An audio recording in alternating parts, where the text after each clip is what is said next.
In this video, we will be assembling the transmission and some of the rear suspension. In this transmission bag, you'll get the 2 transmission half 7 5x11 by 4mm sealed bearings, 22 tooth gear shaft assembly, 4 5x8 by 0.05mm PTFE washers, 30 tooth idler gear shaft 5 3 by 23mm button, head screws, 1 3 by 20mm button, head screw 2, 3 by 8mm flathead screws, fixed gear adapter, slipper clutch spring slipper steel disc, slipper pressure plate, slipper hub 2 by 10mm pin, 3 slipper friction pads, M4 by 0.7, nylon lock nut, 3 3 by 6mm cap, screw 83 tooth spurn gear cover, plug, 3 by 6mm button head screw, 3 by 8mm button head screw inner drive shafts 2, 3 by 11mm screw pins. You'll need the differential that you already built. You'll also be opening the electronics bag to get the BL2's motor and the 21-tooth pinion gear and the 3 by 3mm set screw. When we get to the rear suspension bag, I'll give you the breakdown of what is in that bag. Right now, I am sorting all of the pieces out. Start by putting the 4 sealed bearings in the left and right transmission half. Grab the gear shaft assembly and 2 washers and put that into the right gearbox half. Apply black lithium grease on the teeth of the gear. Now you want to get the idler gear and install 2 bearings on both sides of the gear. Insert the idler gear shaft and 2 washers on both sides of the shaft. Install into the right side gearbox. Add more lithium grease to the idler gear. Now you can install the differential into the right side gearbox. Add more grease onto the differential gear. Spin the gears, make sure there is enough grease on the gears. It should be smooth when you spin the gears. Now you can close up the transmission case by putting the left side on the right and lining it up. Make sure you put the correct length screws in the correct spots. Once that is done, clean the outside of the case and put the black tape provided on the bottom of the gearbox.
the electronics bag here and remove the brushless motor and the 21-tooth pinion. The set screw will be a 1.5 millimeter Allen head wrench. Place the pinion on the shaft of the motor. There should be 2 millimeter of shaft showing on the outside. You can always adjust further once set in the transmission, but this will give you a good point to start at. You'll then place the fixed gear adapter in the transmission and use the flathead 3x8 screws to lock the motor into the transmission.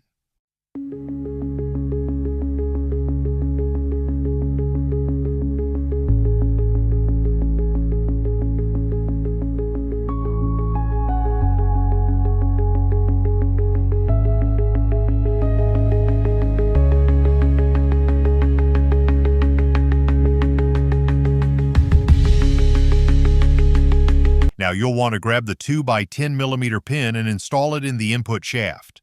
Once installed, the slipper pressure plate has notches and will fit over it. Then install the steel slipper disc, it is notched as well, to fit on the pressure plate. Install the 3 slipper friction pads on the slipper hub. You should have one more 5x11 by 4 millimeter sealed bearing left and install that over the shaft. The clutch spring and the nylon lock nut.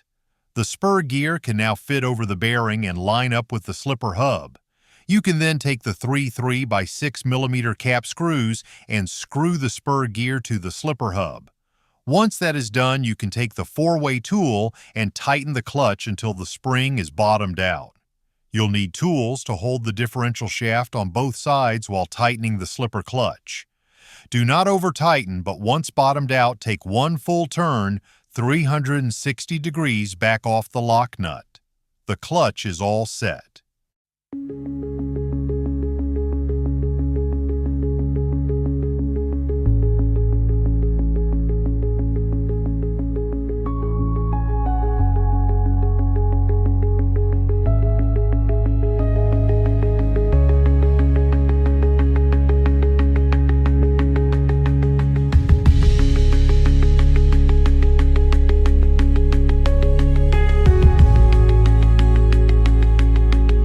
Check the mesh of the gears, they shouldn't be overly tight or loose.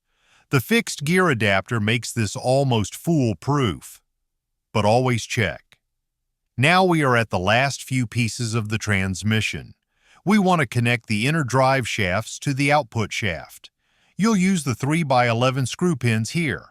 I put the gear cover on after the shafts just to give me some extra room. You fold over the gear cover tab and use the 3x8 millimeter button head screw on the top of the gear cover and the 3x6 millimeter button head screw at the bottom. Then you can install the gear cover plug.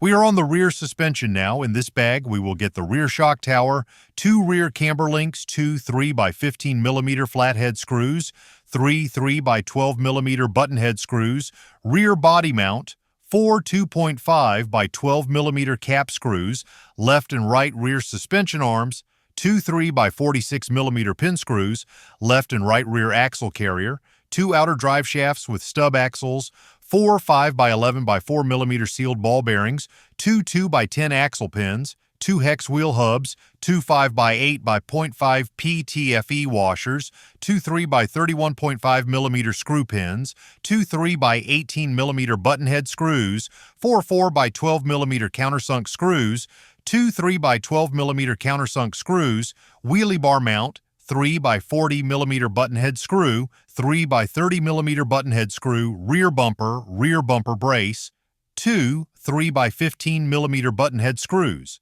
4 3x12 button head shoulder screws, two 3 by 14 millimeter button head screws, two 3 by 15 button head screws. Here we will be taking the rear shock tower and connecting the rear camber links. Take the two 3 by 15 millimeter flathead screws. Note that the orientation of the ball stud should be narrower on the shock tower and wider where it connects at the axle carrier. You can then take two 3 by 12 millimeter button head screws and place them on the transmission case. The rear camber link should be on the same side as the motor when mounting the shock tower to the transmission case. You can now connect the rear body mount to the rear side of the shock tower here with the four 2.5 by 12 millimeter cap screws. For some reason, these screws did not want to go into the shock tower until I screwed them into the front side first.